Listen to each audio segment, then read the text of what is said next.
So here we are, finally saying farewell to the Coastal Empire Fair of Savannah, which is put on by the Exchange Club of Savannah, of which my father was a member for many years, president 2 years. Not too many of them were that. I think only one other one. He was also the president of the fair board that actually put on this Coastal Empire Fair for 3 years, and I know there's only one other man that held that distinction.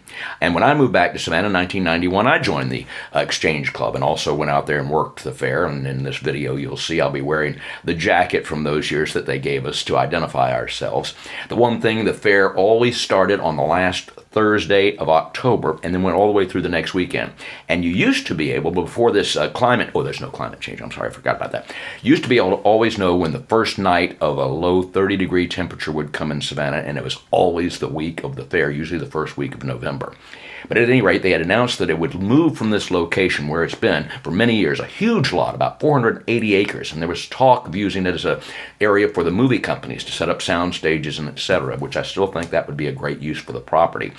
But at any rate, so 2 years ago I went out there and filmed some of my memories from some of the things that we did out there, because I have a lot of great fond memories from it. And my good friend Vickie came along and did the videoing for me, or of me, and she did a great job. Well, guess what? It was here again last year, so I took her out there and got a little bit of nighttime footage to kind of pepper up the video a little bit.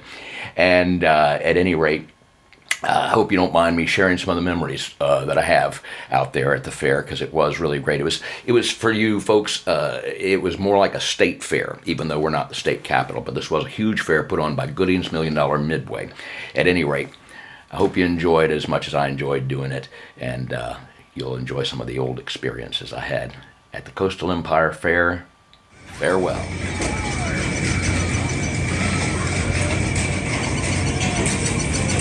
We are here at the Coastal Empire Fair, and it is phenomenal.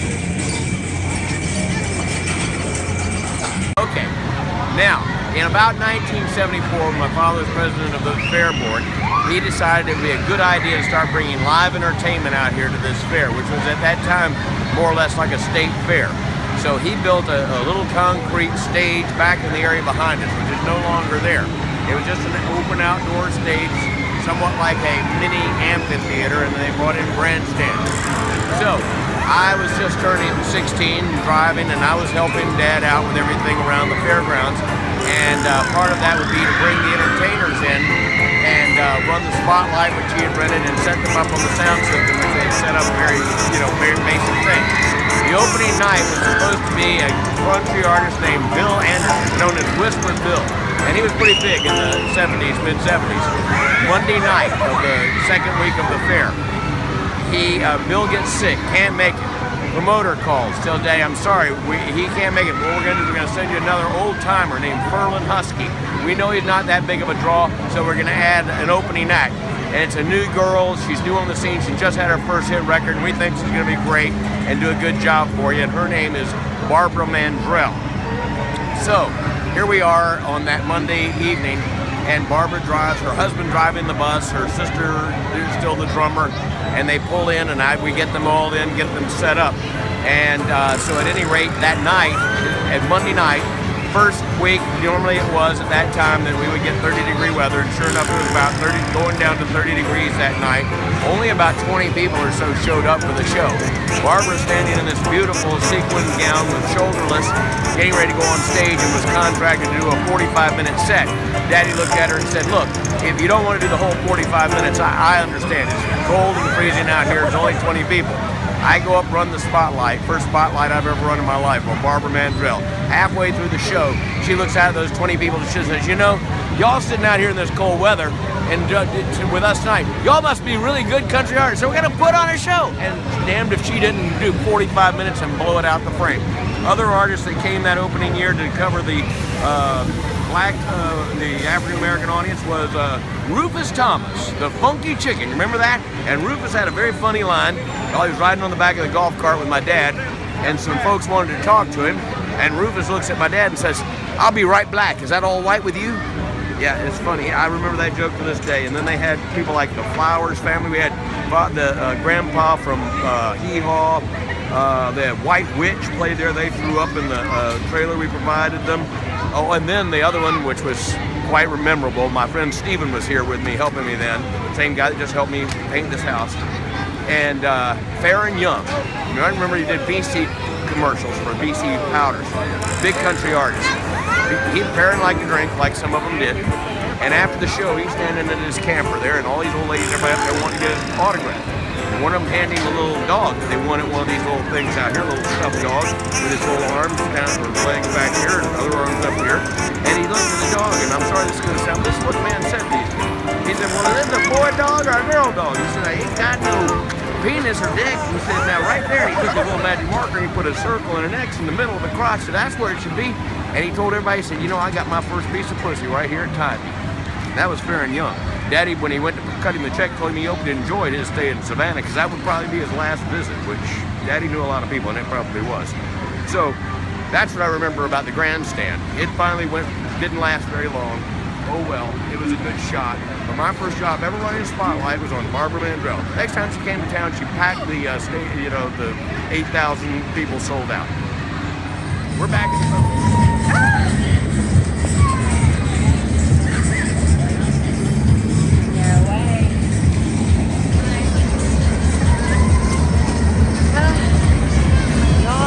See, that's what I'm talking about.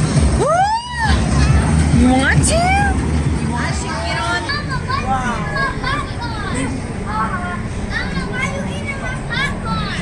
That was the phone you do. You popcorn and holler. Wow. Wow. Wow. That's what I told you to do. You popcorn and holler. Wow.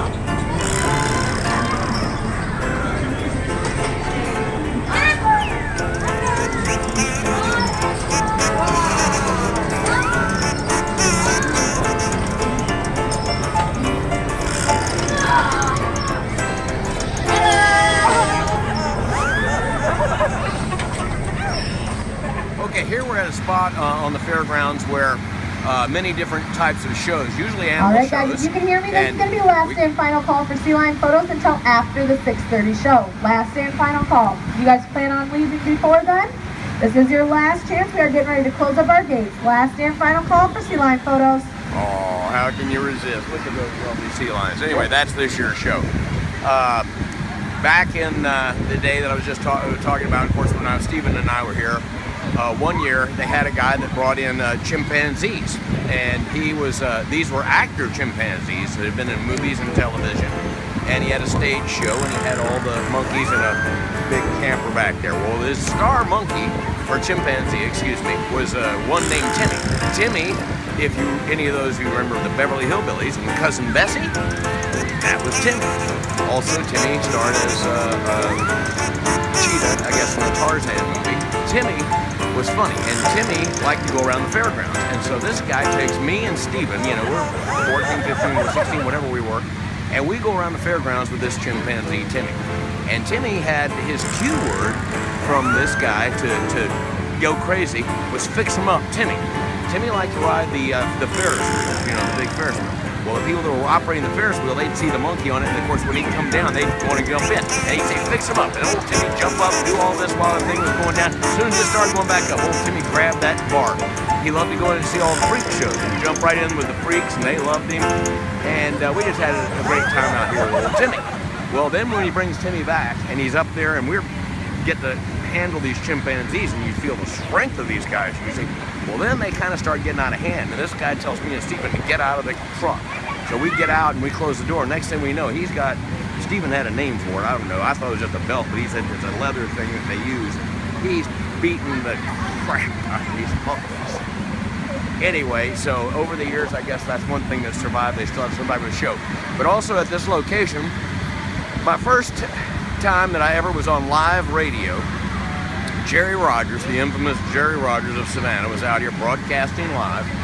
Again, I was working the stage down there, so I knew all the promotions for every night and all the different artists. So Jerry puts the microphone in my face, and I went right through it, you know, just seamlessly. So that night we're going to have Fair and Young, this night, blah, blah, blah, and I did the whole thing.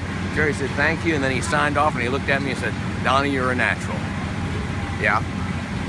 So then he put me on the air a year or two later. So anyway, a lot of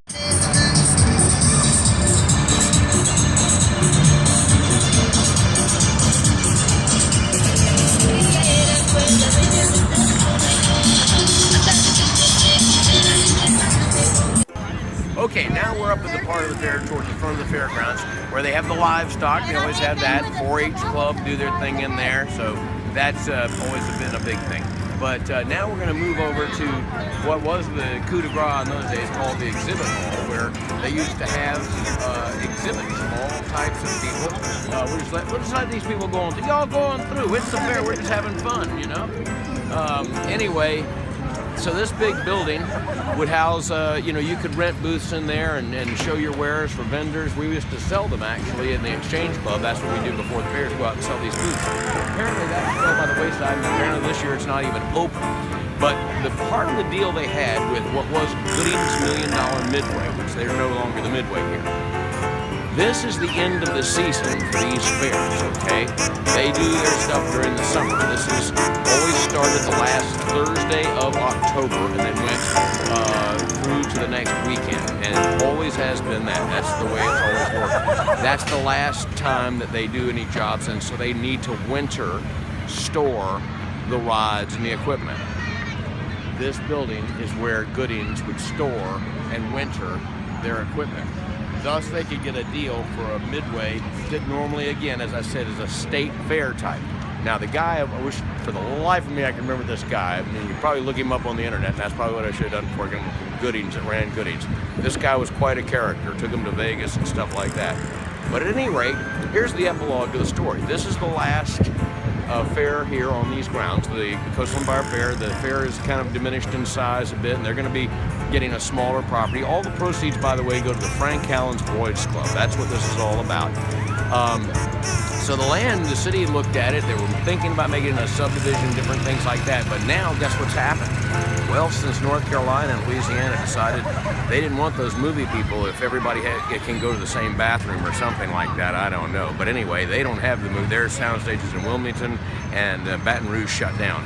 Georgia, our governor says, bring it on, baby. Georgia is the Hollywood of the South. Savannah getting the bulk of the business. There's 3 films in production right now in this city, without a doubt. And it's just keeps coming, and they love it. But they need a sound stage, and they need property. Dad, a vested member of Screen Actors Guild who did over 60 films and made a lot of money in that business, would probably be delighted to know, and what I always thought was the perfect place, here. This building would be a great soundstage. Plus there's other buildings, as you've seen throughout the property. There's block buildings that can be used for all kinds of things, offices, no matter what, and then the huge property. You could store the trucks that it takes to do 3 major motion pictures on this property at any given time. So you could build outdoor facades. It's the perfect location. It's the new sound stage of the South for the movie business. So here we've been at the last one. Thanks for joining us. It's been fun, and thanks to Vickie for doing my camera work for me. She's done outstanding. Don't you think the camera work's been great?